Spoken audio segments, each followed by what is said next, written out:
Comenzamos en el nombre del Padre, del Hijo y del Espíritu Santo. Amén. Jesús, Luz verdadera que ilumina a todo hombre, luz que llega a este mundo. Nosotros sabemos que tú has venido de Dios al Padre para ser nuestro Maestro y que enseñas los caminos de la verdad.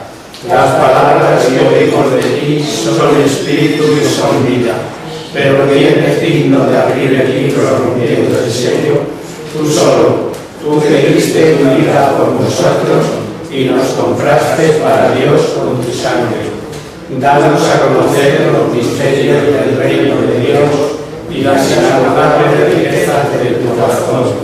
Descúbrenos los tesoros de la sabiduría y de la ciencia de Dios que en ti se ocultan. Haz que tu palabra penetre nuestras almas, guíe con luz nuestros pasos, ilumine nuestra senda hasta que amanezca el día y se disipen las tinieblas. Tú que vives y reinas por los siglos de los siglos. Amén.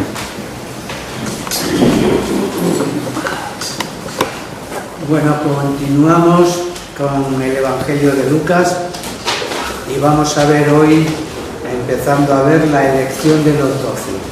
Vamos a leer ya capítulo 6, versículos del 12 al 19.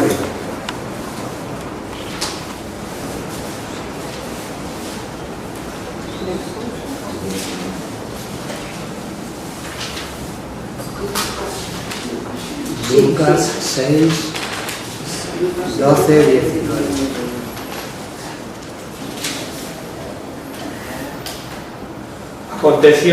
Aconteció por aquellos días que salió él hacia la montaña para orar, y pasó la noche orando a Dios.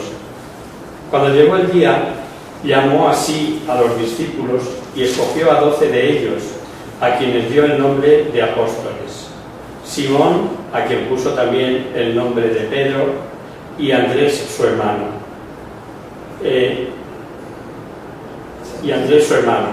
Santiago y Juan, Felipe y Bartolomé, Mateo y Tomás, Santiago el de Alfeo y Simón llamado el celador, Judas de Santiago y Judas Iscariote, que fue el traidor. Bajando con ellos del monte, se detuvo en un rellano y con él la numerosa muchedumbre de sus discípulos y una gran multitud del pueblo de toda Judea, de Jerusalén y del litoral de Tiro y Sidón, que habían venido para oírle y ser curados de sus enfermedades. Y los que eran molestados de los espíritus impuros eran curados. Toda la multitud buscaba tocarle, porque salía de él una virtud que sanaba a todos. Muy bien, veis, Lucas destaca que Jesús, ante este trascendental hecho de la elección de los 12, pasa la noche en oración. Siempre que Jesús tuvo algún acontecimiento importante, siempre la oración, para destacar esa importancia de la oración. Dice que elige a los 12 y les da el nombre de apóstoles, que significa el que recibe una misión. ¿Y qué misión reciben los apóstoles de parte de Cristo? Primero, triple podríamos decir. Primero, y que le acompañen durante su vida pública para enseñarles la doctrina, la buena nueva que después van a predicar. Luego, para enviarlos a predicar el Evangelio por todo el mundo y confiarles el poder de hacer milagros, en este caso de expulsar demonios. Dice, pues para certificar, para que esa manera, ese poder que Jesús les da de expulsar demonios y hacer milagros, certifiquen la doctrina que van a predicar. ¿Veis? Pues ellos así quedarían bien acreditados como apóstoles del Mesías para la expansión de su reino. Y Lucas destaca que junto con estos 12, bueno, es el que nos habla de Judas de Santiago, que en los demás es Judas Tadeo. Sabéis que el nombre de algunos apóstoles cambia, bueno, solamente Lucas en este caso con el Judas de Santiago, que es Judas Tadeo, pero también aparece aquí Bartolomé, que en otra ocasión cuando Juan habla de los primeros discípulos es Natanael, pero siempre en la lista de los 12 aparece como Bartolomé. Bueno, es un detalle. Dice que junto con los apóstoles que ha elegido bajaba una gran multitud que le apiñaba, que le apretujaba, y lo que tanto le debió impresionar a Lucas, porque salía de una virtud para curar. Él, que era médico y que le costaría lo suyo curar, pues le impresionaba esta virtud propia de Cristo que salía de él para curar. ¿Recordáis el episodio de la hemorroísa? Va apretujado por todas partes por una inmensa multitud, igual que ahora, le seguía y Jesús se vuelve y dice: ¿quién me ha tocado? Y dicen los apóstoles: ¿cómo que quién te ha tocado? Pero si vas apretujado por todas partes, dice: es que he notado una fuerza, una virtud que salía de mí para curar. Bueno, ¿veis? Bien, pero esta virtud curativa de Cristo exigía la fe en quien eran curados, la fe de los pacientes, de los enfermos, porque su obra no era obra de magia, sino la de confianza y entrega a él. Por eso él siempre exige la fe de parte. ¿Cuántas veces habéis visto que ante cualquier milagro tu fe te ha curado? Bien, vemos a continuación las bienaventuranzas en Lucas, que Mateo y Lucas son los que nos narran, pero Lucas con unas características que ahora vemos. Leemos del capítulo 6, del 20 al 26. Y él, levantando los ojos hacia sus discípulos, decía: bienaventurados los pobres, porque vuestro es el reino de Dios. Bienaventurados los que ahora tenéis hambre, porque seréis saciados. Bienaventurados los que ahora lloráis, porque reiréis. Bienaventurados seréis cuando los hombres os odien y cuando os excluyan, os insulten y proscriban vuestro nombre como maldito por causa del Hijo del Hombre. Alegraos en aquel día y saltad de gozo, porque mirad, vuestra recompensa será grande en el cielo, porque de la misma manera trataban los padres de ellos a los profetas. En cambio, ay de vosotros los ricos, porque ya tenéis vuestro consuelo. Ay de vosotros los que ahora estáis repletos, porque habéis de tener hambre. Ay de los que ahora reís, porque habéis de gemir y llorar. Ay cuando todos los hombres hablen bien de vosotros, porque de la misma manera trataban los padres de ellos a los falsos profetas. Muy bien, ¿veis? Digo que solo Lucas y Mateo traen las bienaventuranzas, pero Lucas es el que las trae reducidas a cuatro bienaventuranzas, y es el único que también trae luego 4 imprecaciones o 4 malaventuranzas, podríamos decir. Las 3 primeras, pobreza, llanto y hambre, pues son casi sinónimas, ¿no? Los pobres, el sentir que había de quiénes eran estos pobres en el Antiguo Testamento, era el pobre oprimido, pero justo y religioso, y que se aceptando esa situación como la voluntad de Dios. Y los que tienen hambre y lloran, pues están en la misma situación, ¿no? Son esos resignados ante Dios, pero piadosos en su vida religiosa. Bueno, pues veis, con el concepto este que se tenía, este sentimiento moral de esta gente, de estos pobres, hacía ver que estaban a las puertas del reino. Y por esto este mensaje de esperanza de Jesús les hace ver que también ellos serán hijos del reino.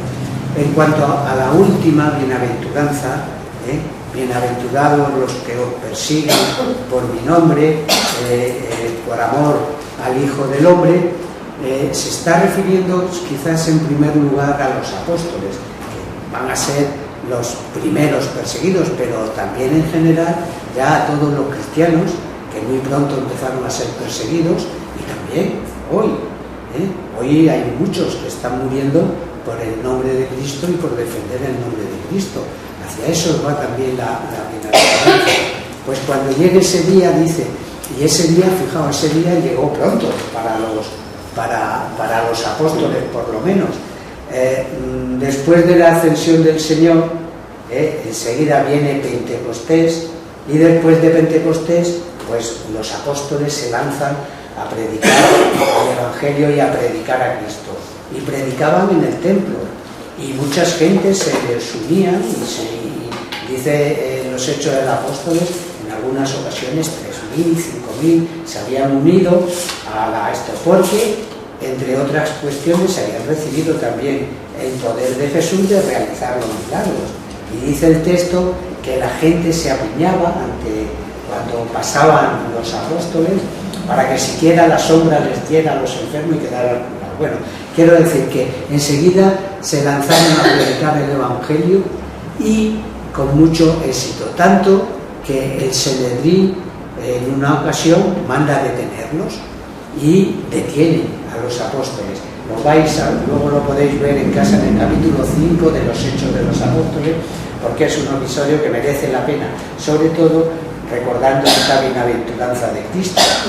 El Sanedrín los detiene y les encarcela, pero por la noche son liberados por un ángel, de forma que por la mañana, muy de temprano, están ya predicando en el templo. Cuando se reúne el Sanedrín y dice que vayan a buscar a los apóstoles, pues cuando van a buscarlos les dicen: la cárcel está intacta, las puertas están en su sitio, los carceleros en su sitio, pero ellos no están. Quedan asombrados, y viene uno diciendo: mirad, esos que habéis detenido están predicando en el templo. Y los vuelven a traer del templo. Dice el texto que sin hacerles fuerza, es decir, les trajeron casi como sin que se notara mucho, porque el pueblo ya estaba con ellos. Entonces el Sanedrín también tenía un poco, ¿no?, de que se pudiera hacer alguna revuelta al detenerlo. Los trae y les dice: no os hemos mandado que no habléis de Jesucristo y de su doctrina. Cuando Pedro y los demás apóstoles les dicen: hay que obedecer a Dios antes que a los hombres. Bien, pues les traen otra vez para juzgarles de nuevo y seguramente encarcelarlos, y surge entre ellos un doctor de la ley, muy querido y muy famoso, Gamaliel, entre los miembros del Sanedrín, que les dice: mirad, dejar a esta gente, porque si lo que están predicando no es nada, ellos solos se van a disolver. Ya hemos tenido experiencias, ya ha habido un tal Teudas y un Judas el Galileo que surgió en esta época. También se le arrimaron muchos, tuvo como unos 500 seguidores uno, pero como lo que predicaban no iba a ningún lado, ellos solos se disolvió. Dice: así que si lo que ellos predican no es de Dios, ellos solos se disolverán. Pero si lo que están predicando viene de Dios, no vaya a ser que estemos nosotros luchando contra Dios. De forma que Gamaliel convence al Sanedrín y los soltaron. Pero dice el texto: y azotándolos, les soltaron.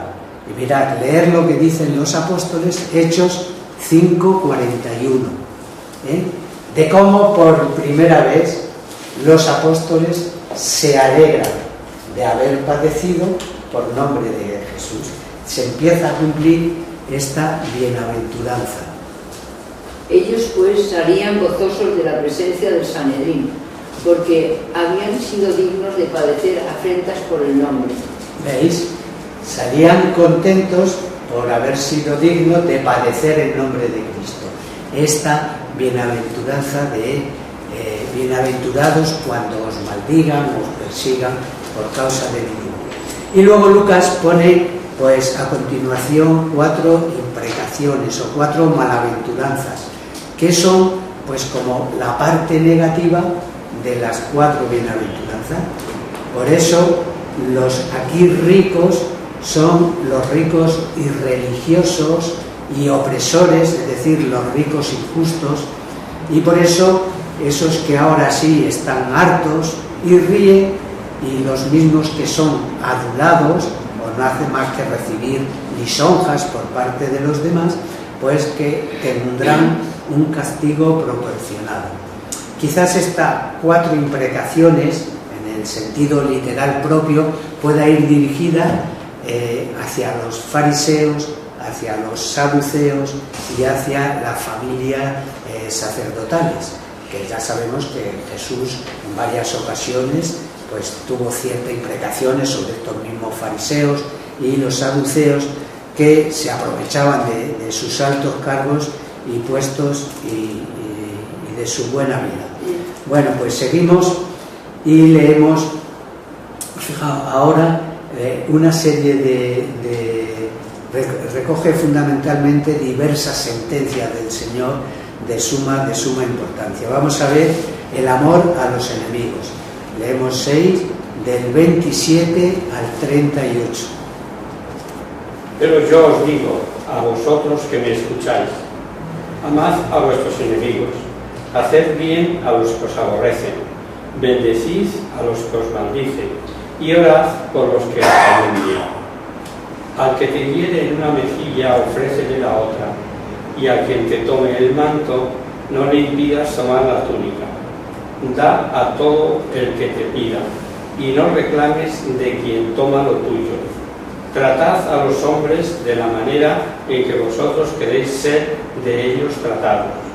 Si amáis a los que os aman, ¿qué gracia tendréis? Porque los pecadores aman también a los que eso hacen. Que también los pecadores hacen lo mismo. Si presentáis a aquellos de quienes esperáis recibir, ¿qué gracia tendréis?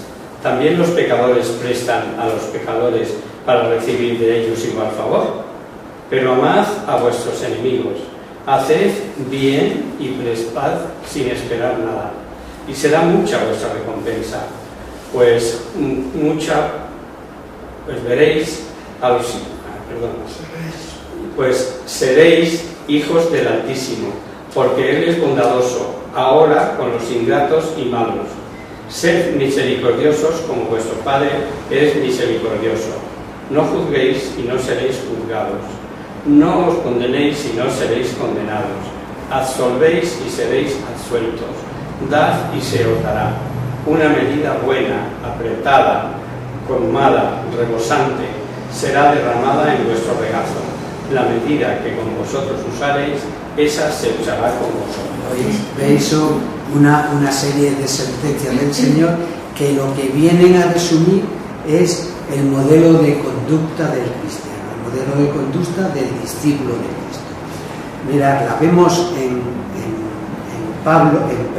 Mateo, que él empieza: habéis oído que se dijo ojo por ojo y diente por diente, pero yo os digo, no resistáis al mal, y si alguno te abofetea la mejilla. Fijaos, en la ley se leer Éxodo 21, 24, 25.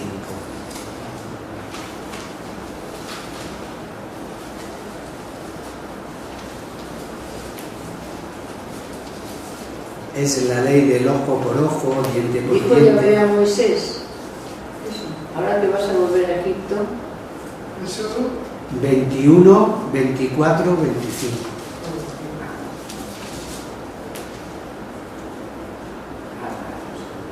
Éxodo 21, 24, 25. La ley del talión, ojo por ojo. Ojo por ojo, diente por diente, mano por mano, pie por pie, quemadura por quemadura, herida por herida. Veis bien, eso es lo que se leía en la ley. Quiero decir, era el principio que regía la justicia en el Oriente bíblico, en aquella época. Naturalmente, esa justicia de que habla y la justicia que va a exponer Cristo ahora a continuación no es la de abolir la justicia pública, los juicios públicos que se deberían dar y se seguirían dando. Recordar que él mismo dijo: dad al César lo que es del César. Luego no se trata de abolir esa justicia, esa justicia pública. Lo que Cristo enseña es cuál ha de ser el espíritu generoso de caridad que han de tener sus discípulos en la práctica de la justicia. Por eso lo que él propone es que frente a ese espíritu estrecho de exigencia del individuo ante su prójimo, pone ahora a Cristo la anchura y la generosidad de la caridad. Por eso dice, recordad que se os dijo, ojo por ojo, pero yo os digo, amad a vuestros enemigos. Fijaos, jamás se había llegado a tanto. Nunca, en ningún tratado, en ningún código, en ninguna religión, se había hablado de amar a los enemigos. Y Jesús, si es coherente y si es creíble su palabra, es porque hace lo que dice. ¿Recordáis cuando en la cruz, ante la burla, ante el escarnio, Padre, perdónalos que no saben lo que hacen? Bueno, pues esta ha de ser la actitud del cristiano ante el enemigo, no resistirle. Ciertamente la doctrina que Cristo enseña, y la va a enseñar ahora con 4 ejemplos, está puesta un poco de una forma tan hiperbólica y paradójica. Está, por ejemplo, la primera: si alguno te abofetea en la mejilla derecha, muéstrame también la otra. Es decir, la paradoja es clara, revela lo que debe ser la disposición de ánimo en el discípulo de Cristo para saber perdonar. La segunda: al que mira a litigar contigo para quitarte la túnica, déjale también el manto. Bien, la ley, mirad, vamos a ver lo que decía la ley. Éxodo 22, 25, 26. Pues la ley exigía que tomase en prenda el manto, lo devolviera al atardecer, porque el manto era necesario para tu prójimo.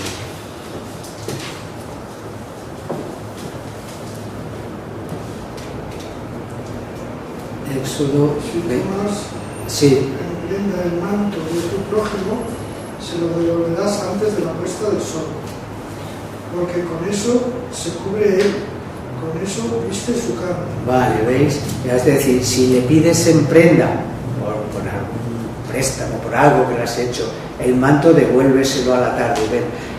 La enseñanza de Cristo es que una actitud en el alma de generosidad y de perdón, y hasta estar dispuesto a darle también todo lo que pueda. ¿Qué Sí. cita es esta? ¿Qué cita es? Perdón. La cita, ¿cuál es? Es que, bueno, estamos viendo Lucas 6, 27, 38, pero estamos comentando Mateo 5, 38, 42, porque son semejantes las advertencias de esta serie de sentencias de Jesús. Dice: si alguno te requisa para 1 milla, vete con él 2. Bueno, veis, esta sentencia de Cristo, que es propia de Mateo, pues la expresión es de origen persa, porque los servidores del rey, para el cumplimiento de su oficio de mensajeros, estaban autorizados a requisar o personas o medios de transporte. Es decir, si tenían que requisar a una persona para saber cómo llegar mejor a un sitio, pues requisaban a la persona esto para que la acompañara 1 milla, o medios de transporte. Bueno, pues si te requisan para esto, sé generoso. Se refiere pues al espíritu que ha de tener la conducta, la actitud de conducta en su doctrina. Y lo que nos está hablando es que ejerzas la caridad con generosidad. Da a quien te pida y no rechaces a quien te pida prestado. El discípulo habrá de tener un espíritu de benevolencia y de caridad tal que no niegue su ayuda, bien sea limosna o bien sea préstamo, al que se lo ha solicitado. El discípulo de Cristo debe estar tan lleno de caridad que no deberá regatear nada al prójimo y así poder cumplir el precepto del Señor, de amar al prójimo como a sí mismo. ¿Cuál es la doctrina entonces que se desprende de estas sentencias que nos ha ido dando? Pues lo que hemos dicho, que el cristiano, el discípulo de Cristo, debe estar tan henchido de caridad que no deberá regatear nada al prójimo. Y nos ha puesto estos 4 ejemplos que están redactados de una forma un tanto hiperbólica y paradójica, es decir, no se puede tomar al pie de la letra, porque recordad la enseñanza del mismo Cristo. En una ocasión, cuando en la pasión está en casa de Anás y le preguntan por su doctrina y dice que pregunte, que él ha estado predicando públicamente, que pregunte a quien le han oído, y uno de los soldados le dio un bastonazo, dice, en la mejilla, y Jesús no presentó la otra mejilla. Jesús le dice: si he obrado mal, dime qué, y si he obrado bien, ¿por qué me pegas? Lo mismo pasa con Pablo en alguna ocasión, también ante el Sanedrín. El sumo sacerdote le mandó herir en la boca y Pablo le dijo: Dios te herirá a ti con una pared blanqueada. Quiero decir que estos casos están puestos para que veamos la generosidad y la predisposición al perdón que tiene decir el discípulo, pero redactada de una forma que no tengan que tomarse al pie de la letra. A continuación, nos ha hablado de amor de Cristo a los enemigos. Fijaos, en la ley se preceptuaba el amor al prójimo, pero este prójimo en la ley no era el ser humano, sino los judíos solo consideraban prójimo a los judíos, es decir, su prójimo eran los judíos, no los demás. Por eso en la literatura rabínica, en un comentario, por ejemplo, al Levítico se dice: amarás al prójimo, no a otro. Amarás al prójimo, pero no a los samaritanos ni a los prosélitos, es decir, no todos los que no fuesen judíos o considerados menos que los judíos, como los judíos consideraban a los samaritanos. Bueno, pues a toda esta legislación que había entonces, exagerada en la interpretación de la ley, Cristo da su enseñanza propia. Habéis oído que se dijo, pero yo os digo. Fijaos, esto era lo que impresionaba a las gentes, que Jesús enseñaba con autoridad propia, es decir, ya lo hemos dicho en otras ocasiones, predicaba una doctrina nueva y como quien tiene autoridad, nos habían dicho en otra ocasión. ¿Y cuál era esta autoridad? Pues que hablaba con el nombre propio. Se os ha dicho, pero yo os digo. Y llega a la exigencia del colmo en el amor. Amar a vuestros enemigos. Y vuestros enemigos o a vuestro prójimo son todos los hombres, no los que los judíos consideraban al prójimo, que solo eran los judíos. Nunca el judaísmo llegó a esta moral, ni nunca las demás religiones llegaron a esta moral del amor al prójimo. Y fijaos, el motivo que Cristo alega para exigir el amor a los enemigos es doble. Primero, para que seáis hijo de vuestro Padre que está en los cielos. Claro, el amor es propio de Dios. Si nosotros amamos a los enemigos, estamos participando del amor de Dios. Si participamos del amor de Dios, eso nos lleva a una relación de filiación con Dios, de ser hijos de Dios, porque estamos haciendo lo que es propio de Dios, que es amar a los enemigos. Y Dios ama a todos, dice que hace llover sobre justos e injustos, sobre buenos y sobre malos. Por eso, esa relación con Él es una relación que se expresa en filiación, para que seáis hijo de vuestro Padre que está en los cielos. Y el segundo motivo que se alega es la necesidad de obtener un mérito. Si amáis a los que os aman, ¿qué méritos tenéis? Eso lo hacen cualquiera, eso también lo hacen los demás, ¿eh? En esta conducta de amor cristiano a los enemigos se obtiene un premio, es un mérito sobrenatural por imitar el amor sobrenatural de Cristo. La gran lección de Cristo que enseña aquí es que el hombre, el cristiano, en su obrar ha de imitar el modo del Padre Celestial, la norma cristiana pues de toda perfección. Y seguimos, leemos ahora con otra serie de sentencias pues los siguientes versículos, capítulo 6 del 39 al 46. Les dije también una parábola. ¿Puede un ciego guiar a otro ciego? ¿No caerán ambos en el hoyo? Ningún discípulo está sobre su maestro. Para ser perfecto, ha de ser como su maestro. ¿Por qué ves la brizna en el ojo de tu hermano y no adviertes la viga en el tuyo? ¿O cómo puedes decir a tu hermano, hermano, déjame quitarte la paja que tienes en el ojo cuando tú no ves la viga que hay en el tuyo? Hipócrita, quita primero la viga de tu ojo y entonces verás de quitar la paja que hay en el de tu hermano, porque no hay árbol bueno que dé fruto malo, ni tampoco árbol malo que dé fruto bueno, pues cada árbol se conoce por su fruto, y no se toman higos de los espinos, ni de la zarza, se vendimia racimos.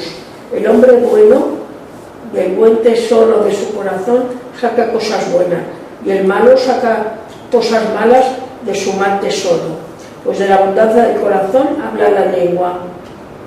¿Por qué me llamáis Señor, Señor, y no hacéis lo que os digo? ¿Veis?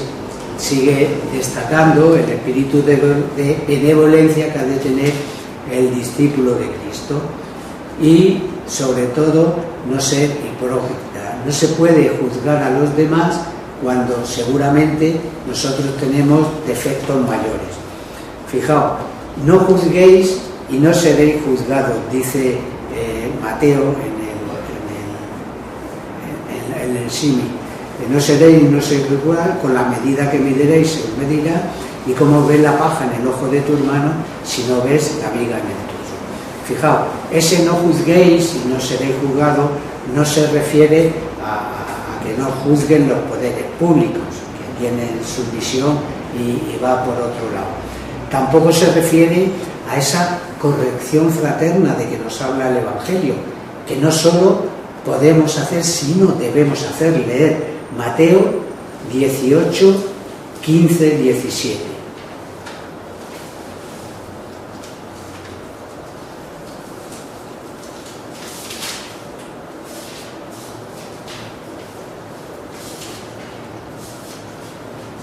¿No comprendéis que todo lo que entra por la boca pasa al vientre y luego se arroja en la cloaca? Mateo 18, 15. Sí. Si pecares. Has dicho 15, ¿no? Sí, Mateo 18, 15, 17. Ah, 18. Si pecare tu hermano contra mí, Sí, ve y repréndele a solas. Si te escucha, habrás ganado a tu hermano. Si no te escucha, toma contigo a uno o dos, para que por la palabra de 2 o 3 testigos sea fallado todo el negocio. Si lo deseyere, comunícalo a la iglesia, y si a la iglesia desoyere, sea para ti como gentil o publicano. vale, bueno, veis esta corrección fraterna que no solo podemos, sino debemos hacer cuando no se trata de ese juzgar del que habla. Se trata pues de ese juicio ligero y tan a menudo que solemos hacer de los demás, no solo juzgando sino condenando, y sobre todo sin conocimiento de causa, porque siempre somos muy propicios a juzgar sin conocer los motivos de por qué una persona ha actuado de una forma u otra.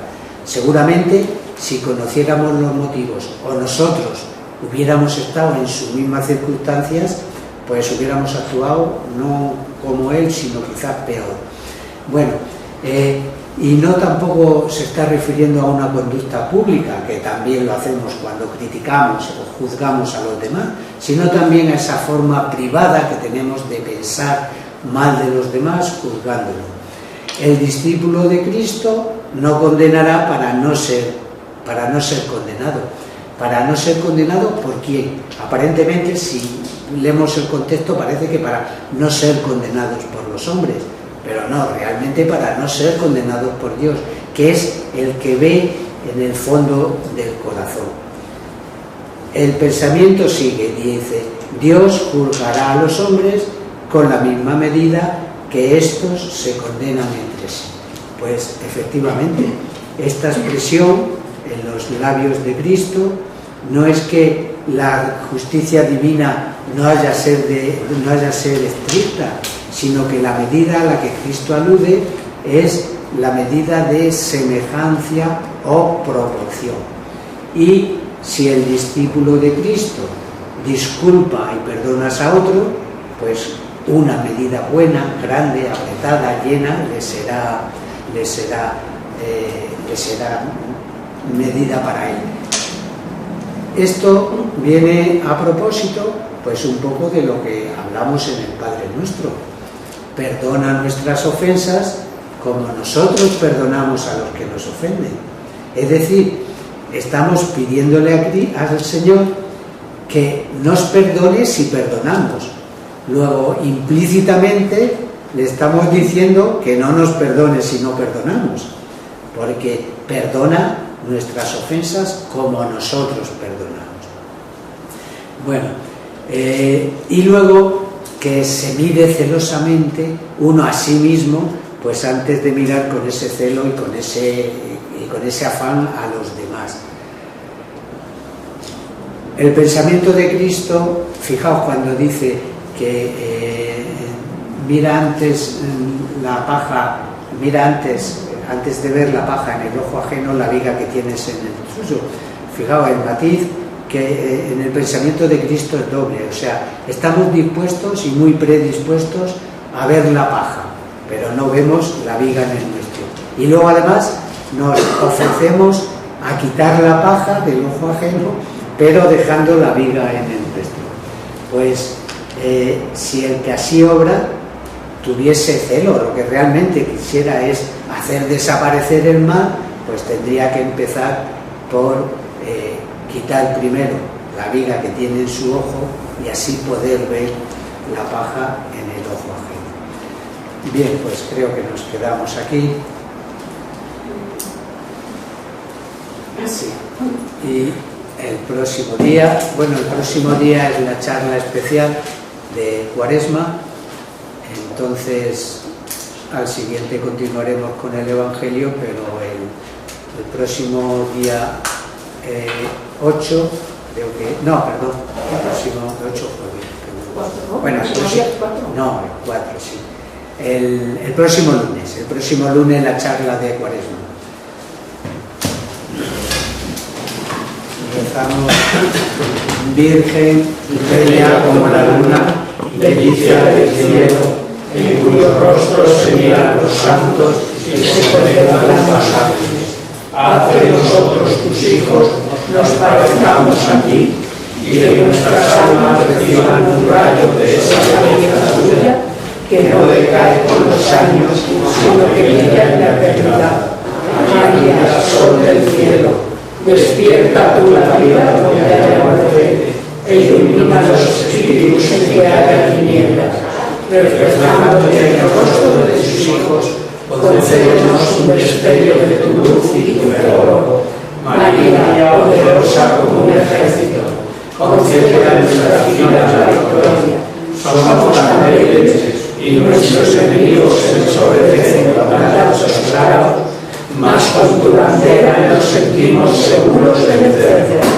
Él conoce el poder de tu pie y teme la majestad de tu mirada. Sálvanos, María, bella como la luna, única como el sol. que vive como un ejército ordenado, levantado en pie de guerra, no por el odio, sino por la llama del amor. Amén.